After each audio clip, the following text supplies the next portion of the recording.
Dear students, आप में, मुझ में, हम सभी में एक बहुत बड़ी समानता है। जानते हैं क्या? आपको भी फेलियर से डर लगता है और मुझे भी फेलियर से डर लगता है। हम सब फेलियर से डरते हैं और इसी वजह से हम बहुत सारे कामों को या तो अधूरा छोड़ देते हैं या फिर उन्हें कभी शुरू ही नहीं करते हैं। क्यों? क्योंकि हमें फेल होने से डर लगता है। तो वो स्टूडेंट या फिर किसी भी तरह के लाइफ के ही एग्जाम में डिफरेंट सिचुएशंस आते हैं, उसमें फेल हो जाते हैं, तो सबसे पहला काम जो करते हैं वो हार मानकर बैठ जाना।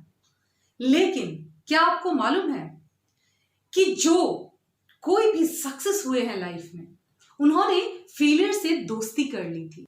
मान लीजिए आप एक बार फेल होते हैं, फिर आप कितनी बार कोशिश करते हैं? 2 बार, 4 बार? क्या उससे ज्यादा बार आप कभी कोशिश कर पाते हैं? नहीं ना।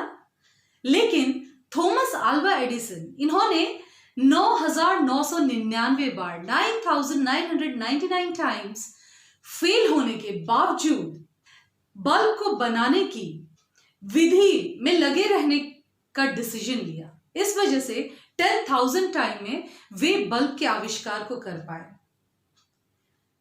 आपने एलन मस्क का नाम तो सुना ही होगा, अगर नहीं तो मैं आपको बतलाती हूं।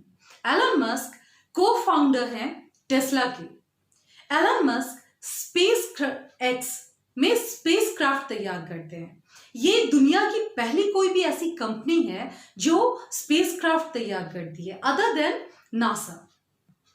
3 बार लगातार 3 बार फेल हुए और चौथी बार जब उन्होंने फिर ट्राई करने की कोशिश की, उन्होंने ठाना कि मुझे कोशिश करना है, उनके पास वे आखिरी $20 मिलियन बचे हुए थे और या तो ये इनके भविष्य को बनाता या बिगाड़ देता।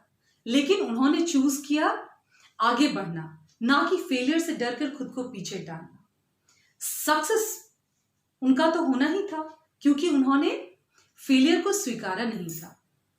और स्पेसएक्स अपने आप में एक अनूठी कंपनी बनकर तैयार हो गई।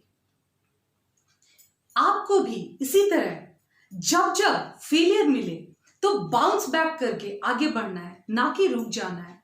घबराना नहीं है, इसे यूज कीजिए, इसके एक्सपीरियंस को यूज करके बाउंस बैक कीजिए। लैरिंक्स को मैंने पीछे आपको क्या बतलाया? साउंड बॉक्स कहते हैं। तो साउंड बॉक्स क्यों कहते हैं?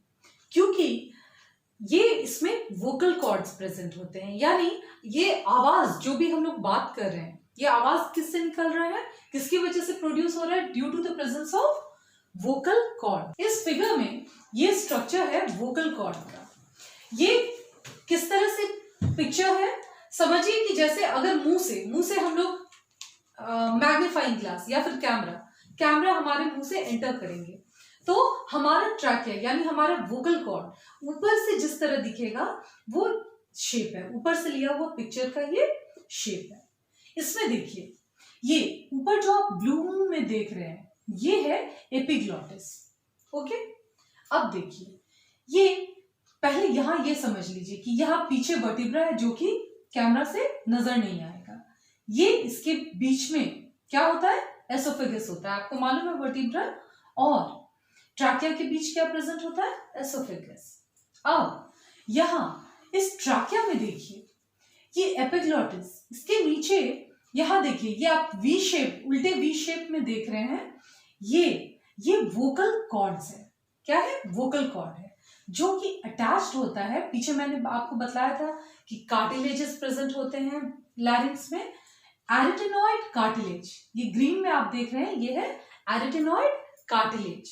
एरिटेनॉइड कार्टिलेज से अटैच्ड होता है ये true vocal cord. Vocal cords again 2 types के होते हैं। फर्स्ट क्या है?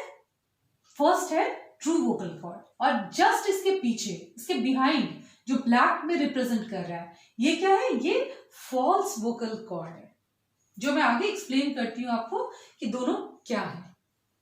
यहां आप जो स्ट्रक्चर देख रहे हैं ये है ड्यूरिंग इंस्पिरेशन का। ये वोकल कॉर्ड जो आप देख रहे हैं ये इंस्पिरेशन के समय का आप देख रहे हैं यहाँ डायग्राम।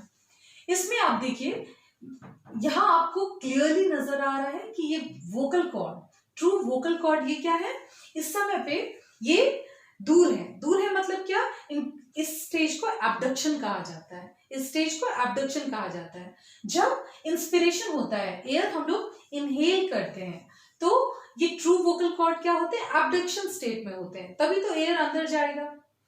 लेकिन जब हम लोग एक्सेल करते हैं, एक्सपिरेशन करते हैं एयर को, तो उस समय क्या होता है, ये एब्डक्शन ना होकर एडक्शन इस स्टेज को कहते हैं। इसमें ये जो ट्रू वोकल कॉर्ड आपको नजर आ रहा है, ये क्या होगा, ये एडक्शन स्टेज में आ जाएगा, यानी इस तरह ज्वाइन हो जाएगा।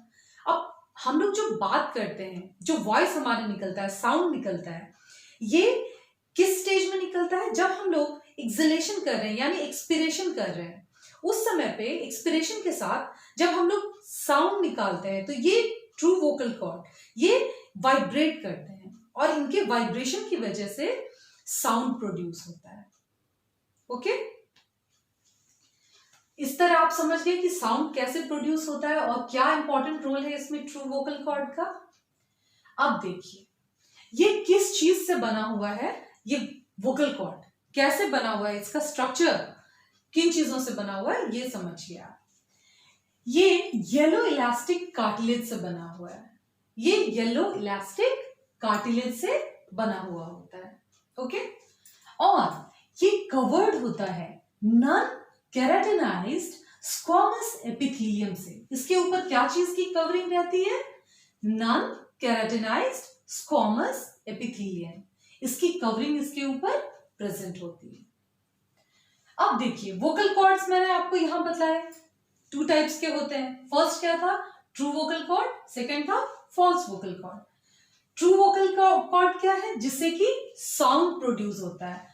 यहां जो मैंने आपको बताया एब्डक्शन और एडक्शन, ये दोनों किसमें होता है, ट्रू वोकल कॉर्ड में होता है। और ये फॉल्स वोकल कॉर्ड, इसमें वेस्टिबुलर फोल्ड होता है। वेस्टिबुलर फोल्ड यानी क्या, ये रेड में जो आप देख रहे हैं ये ट्रू वोकल कॉर्ड है। इसको ये फॉल्स वोकल कॉर्ड क्या करता है, ये इसे कवर करके रखता है। कवर करके यानी क्या, वेस्टिबुलर फोल्ड। वेस्टिबुलर फोल्ड यानी क्या, इसी को वेस्टिबुलर फोल्ड कहते हैं क्योंकि इसने क्या किया हुआ है, ट्रू वोकल कॉर्ड को कवर करके रखा हुआ है। इसका कोई भी फंक्शन, कोई पर्टिकुलर रोल नहीं है कि साउंड प्रोडक्शन में ये हेल्प कर रहा है। साउंड प्रोडक्शन कौन करता है, ट्रू वोकल कॉर्ड, जो यहां इंडिकेट किया गया है रेड में। ओके, अब देखिए मेल और फीमेल, इनके वॉइसेस को आपने देखा होगा, बहुत ही आसानी से हम लोग क्या करते हैं, पहचान जाते हैं। तो मेल और फीमेल के वॉइस में हम जो डिफरेंशिएशन कर पाते हैं, डिस्टिंग्विश कर पाते हैं, ये कैसे कर पाते हैं, due to the presence of vocal cord. दोनों में डिफरेंट टाइप्स के वोकल कॉर्ड प्रेजेंट होते हैं। कैसे, देखिए मेल में वोकल कॉर्ड कैसा होता है, थिक होता है, लेकिन फीमेल में वोकल कॉर्ड थिन होता है। मेल में वोकल कॉर्ड लॉन्ग होता है, लंबा होता है, लेकिन फीमेल में ये शॉर्ट होता है वोकल कॉर्ड। और क्योंकि मेल में थिक एंड लॉन्ग होता है वोकल कॉर्ड, इस वजह से ये स्लोली वाइब्रेट करता है, लेकिन फीमेल्स में थिन एंड शॉर्ट होने की वजह से वोकल कॉर्ड फास्ट वाइब्रेट कर पाता है। अब ये वाइब्रेशन की वजह से ही क्या होता है, जब वाइब्रेट स्लोली होगा तो ऑब्वियसली पिच जो होगा वॉइस का वो क्या होगा, लोअर रेंज का रहेगा।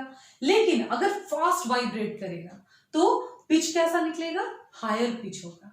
यही रीजन है कि आपने देखा होगा गर्ल्स या वुमेन जो भी है फीमेल, उनका आवाज क्या होता है, ये म्यूजिकल साउंड होता है, इसलिए हम डिस्टिंग्विश कर पाते हैं। जबकि जेंट्स में, मेल में आवाज श्रिल होता है, एक कड़कपन होती है जो कि आप इजीली आइडेंटिफाई कर सकते हैं मेल्स में।